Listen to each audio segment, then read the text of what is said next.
Okay, Miss Rhenda, sorry it's taking me so long to get this to you. Um, you asked me a question the other day about my why.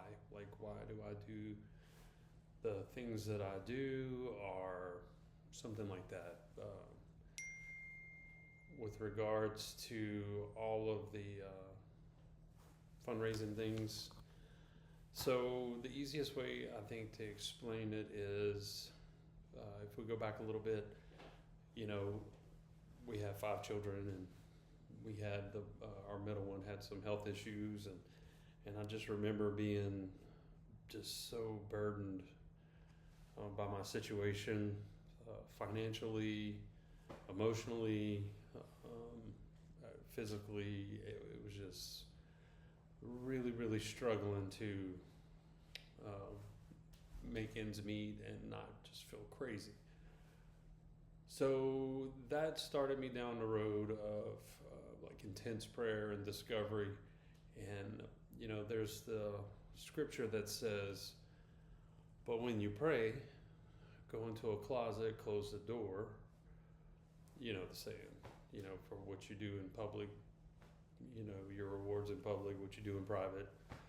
So anyway, sure enough, I would go and I'd go into the closet, close the door, light a candle, get on my knees, and just pray for an hour. I'm not even that good at praying, so really I just sat there.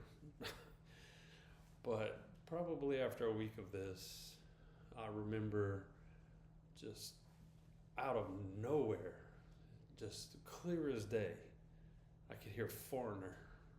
I want to know what love is. This clip. And I remember jumping up and thinking, oh my God, I can't believe that. Like, am I going crazy? I looked in my room, looked around. I couldn't hear any music. Nobody was home. But sure enough, like, I heard that. I heard that so real. So I went into the living room, and my daughter Holly was sitting at the counter at the time.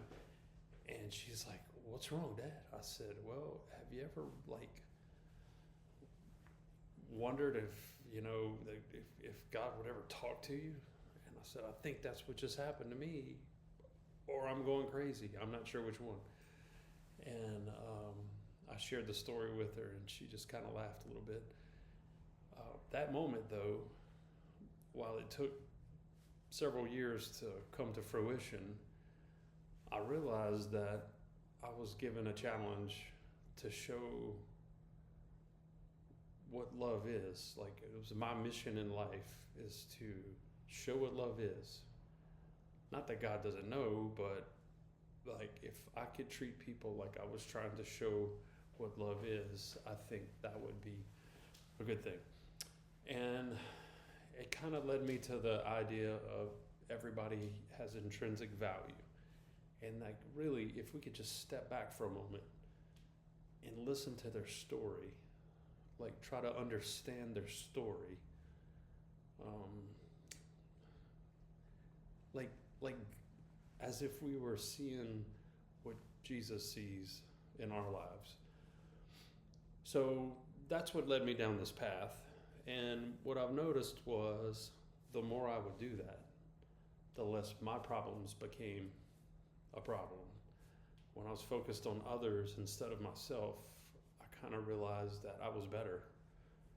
So a lot of these fundraisers and such that I do, I really find that I'm the one who gets given more than anything when we do this fundraiser for these people, and I learn their stories, and I learn about God's grace in their life. And like, especially our Fun Day Fridays with people like Nemo and Martin and Luke and Lori, like, it's a gift to be there and try to see them as God sees us and try to find Jesus in them, and to see how everybody around is moved and touched. That's a real gift. So you asked what makes me do the things that I do. That's it. That's why I do it. And I'm hoping that when I capture it on film, and make these little short videos and things that I do. I hope that others actually get a taste of it, because it's so special to just remove yourself from the moment and be an observer or a participant. And I hope that it's contagious, kind of like smiling and laughing.